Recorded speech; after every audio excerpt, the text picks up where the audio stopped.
প্রকৃতি যেন সমানে কেঁদে চলেছে সকাল থেকে। বর্ষা কাদায় আশপাশ থই থই। তারই মধ্যে পুরসভার ডাস্টবিন থেকে হঠাৎই ভেসে আসে কান্নার শব্দ।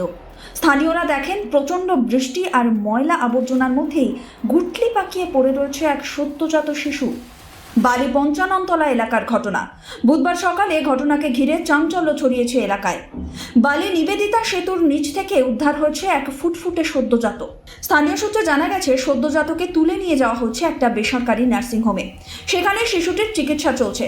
স্থানীয় টোটো চালকরা জানিয়েছেন তারা পুরসভার আবর্জনার মধ্যে পড়ে থাকতে দেখে শিশুটিকে। বৃষ্টি ময়লার মধ্যে পড়ে রয়েছে দেখে তাদের সন্দেহ হয় বাচ্চাটি আদৌ বেঁচে আছে তো। কোলে তুলে বোঝা যায় যে সে জীবিত। তারপরই তারাই তাকে তুলে নিয়ে যায় স্থানীয় নার্সিংহোমে। বালি পঞ্চাননতলা। কি দেখলে সকালে? সকালে কাগজ কুড়ো নিতে এসেছিলো, ওইখানটা একটা বাচ্চা ডেলিভারি হয়েছে সবাই বলে, একটা কাপড়ের দিয়ে ওইখানটা ফেলে দিয়ে গেছে। বেঁচে ছিল? বেঁচে ছিল, ওটাকে তুলে আমরা ওইখানটায় রাখলাম। এখন সব ছেলেগুলো নিয়ে ওকে হসপিটালে নিয়ে গেছে।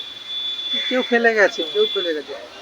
এই ঘটনায় বালি থানার পুলিশ ইতিমধ্যেই তদন্ত শুরু করেছে। সিসিটিভি ফুটেজ খতিয়ে দেখা হচ্ছে কে বা কারা সদ্যজাত শিশুটিকে ময়লা আবর্জনার মধ্যে ফেলে গেল।